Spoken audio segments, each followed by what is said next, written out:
Hello. Are you thinking about taking the SIE exam, or you're just curious about the exam itself? Then you're in the right place. All right, my name is Amelia, and I'm going to walk you through the Bonaparte SIE Prep. So, what is SIE? It stands for the Securities Industry Essentials. It's FINRA's introductory test that checks your understanding of how the securities industries work. So, for example, markets, products, risks, trading, and regulation. It's the first step toward licenses like the Series 6 and Series 7. And it's a way for students and career changers to show employers they're serious about finance and already fluent in the fundamentals. FINRA, however, is the is a is a self-regulatory organization for the securities industry focused on investor protection, market oversight, and licensing registered representatives. So you can kind of go through and see the different pathways that you would go through, the exam content breakdown on this tab, and some of the additional resources that you can find and to help you prepare for the exam. Some of these are interesting up here. Um, in order to pass, it's 70%. $80 is the exam fee in general. You know, things change, so make sure to look at the most up-to-date information about some of these up here. All right, so moving on to capital markets. Here the site walks through the types of markets that you need to recognize. So there's primary markets versus secondary markets, short-term money markets versus long-term capital markets, and how securities move from issuance into trading. Um, So let's see. As you scroll down here, um, you'll see the different market participants like retail investors, institutional investors, broker-dealers, and market makers, and see how each of them they fit into the trading ecosystem. There's also economic factors in the Fed, something that you want to learn more about, like business cycles, GDP, interest rates, inflation, and uh, the Federal Reserve and um, how it shapes monetary conditions that impacts a lot of these valuations. Some key terms for just in case that if this is something completely new to you, these are things that are said, uh, some jargon that's said a lot in this industry. So something to study up on. All right, so moving on to products and risks. So this tab, it focuses on the largest parts of the SIE, so like products and the risks, equity securities, common and preferred stocks, ADRs, and warrants. These, how ownership, dividends, and voting fit into this picture. Um, then under debt securities, um, corporate bonds, government securities, municipal bonds, and zero coupon bonds.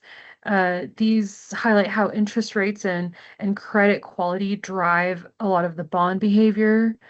Um, so these packaged products and alternatives, they include mutual funds, ETFs, rates and options and derivatives.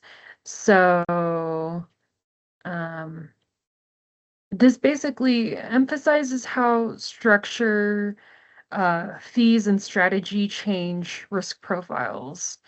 And so here's the common risk types that you can go ahead and just kind of get familiar with. So you can connect each product to the specific risks that the exam will test. All right, and then so moving on to trading and compliance. So these are the order types, right? So the market, limit, stop, and stop limit orders.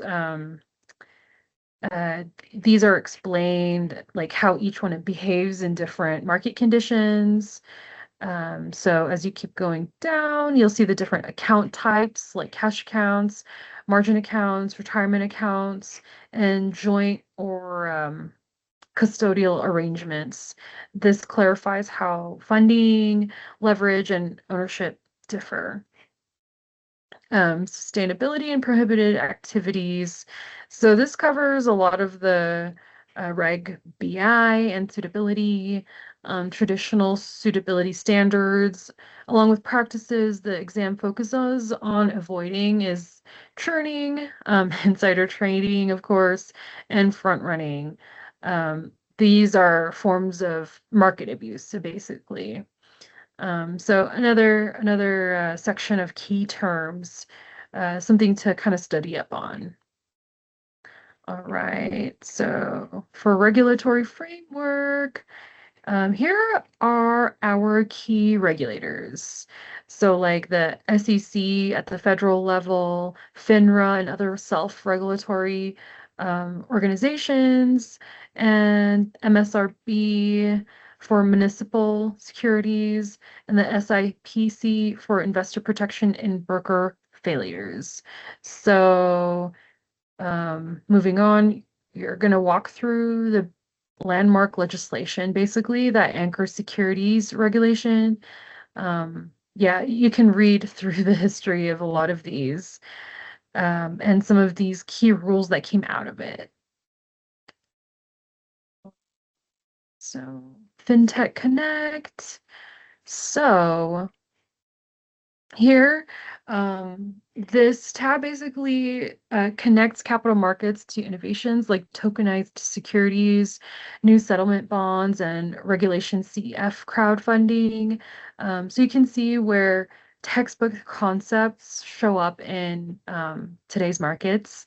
So in the products and risks area here, there's ideas like the Howey test, stablecoins, tokenized real estate, and yield farming. So basically, this is all framed in terms of investment products and risk categories um, that you've already learned.